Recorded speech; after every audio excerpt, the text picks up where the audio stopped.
Hey guys, welcome back to Doug's Basement Workshop, where apparently I haven't had enough adult supervision this week. So the farmer's market is done for the season, and I am on to working on projects for next year, working on stuff for Christmas, working on stuff for the online store. And apparently, without enough supervision, I start making toys that are adult toys, but I'm guessing kids can play with them too. And I made a catapult. And I love this thing. It is a complete friction fit assembly. There is not a drop of glue on this. There's one rubber band that I had to add. This was a fun project, guys. The dog treat launcher, or you can get and you'll see it in the picture up there, these little balls that come with it, and it's just two pieces of wood slid together. This is a fun project, guys. This is maybe 3/4 of a sheet of wood to do it. In the video I did it with the tabs on it, and you can see the little white dots on mine, and the next ones will not have tabs on them.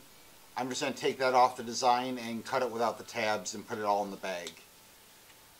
I'm not going to do an assembly video for you guys here. If you want to see an assembly of this project and see how simple and cool it really is, I'd say this isn't a beginner's project, it's probably intermediate, but really simple, fun project, guys. So go check out the assembly video. It'll be coming out in a couple of days. I made one for my nephew for his birthday. I'm giving it to him this weekend. So shout out to my nephew.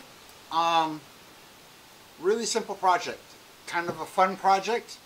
And definitely one that will be going to Comic-Cons with me. One for the farmer's market. And definitely a great stocking stuffer and project for fun. I'm not sure if I'm going to market this as a dog treat launcher, or a catapult, or a medieval toy. I may end up listing this in a couple of different ways when I do it online, but definitely going to be talking dog treat launcher when I see people with pets going through the farmer's market. Alright guys, have a good day. I hope you enjoy this. Remember, like, subscribe. The next thing you're going to see up in this video is me setting up the laser and running the project through the laser. Questions, comments down below. And of course, I'm not going to give you the link to buy this until I get a comment or a request. Although I might feel like throwing this one in there just because I had so much fun with it. Alright guys, remember, like, subscribe, and I'll see you in the next video. Thanks for coming by. I'm going to go launch some dog treats. Okay guys, I'm not sure where this is going to fall in the video, so we'll try to keep it a little bit generic here. I've already dropped the program in that we're going to be cutting out, and it's got 3 parts. We're going to do our score first, we're going to cut the pieces on the inside, and then we're going to cut the outside free. Obviously we want to cut the outside last so that nothing moves while we're cutting. I'm going to zoom in a little bit here. You can see everything has tabs on it. Now normally you've seen me take the tabs off of everything, but because we are doing this for the very first time, we're going to leave the tabs on and see how it turns out. Now, I've just plugged in my camera and it was completely dead. So if we don't get the whole cutting process, we'll talk about it when we take it out of the laser out in the barn. So you'll notice that there is a half moon or a curve on my wood at the bottom. That is because this is all a big warped piece of wood, and we are putting our weight in the middle with our QRL code with the designs on the edges, so hopefully it'll be in focus the best for cutting this without ruining the project. Unfortunately, my last batch of wood that came in was horribly warped, and while we've gotten most of it out, this is 100 times better than it was when we started. So we'll see if we can get this piece of wood to work for our project today. Alright, looks like we shifted just a little bit, so let's realign stuff.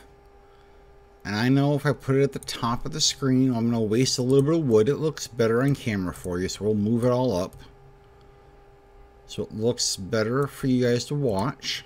Cancel our print. Dismiss. And we'll run it one more time. Okay, it's going to take 14 minutes and 1 second to cut this stuff out. And we are using all of the Glowforge preferred settings for this project.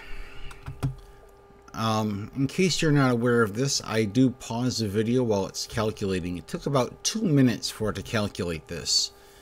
One of the big drawbacks to the Glowforge is it is a web-based software, so it all depends on your internet speed. And right now, with the zombie apocalypse going on, our internet speed in our local town is pretty slow with all the kids zooming during the day. So, we're now ready, and we're going to go run this program.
Okay guys, ignore the people talking in the background. We're having some problems with our printer today.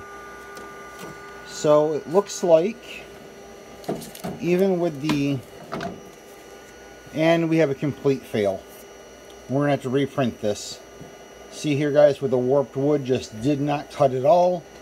I have a lot of smoking, so this might be a matter of the laser being out of focus. So, looks like, yeah, I can't even break it off. We're going to have to reprint at least these parts over here. I should be able to salvage the stuff on this side. You can see it cut through nicely over there. So we'll break the design apart and we will fix this so we can reprint these parts that look like they didn't cut through all the way. And looks like we'll take a few minutes today also and clean the laser.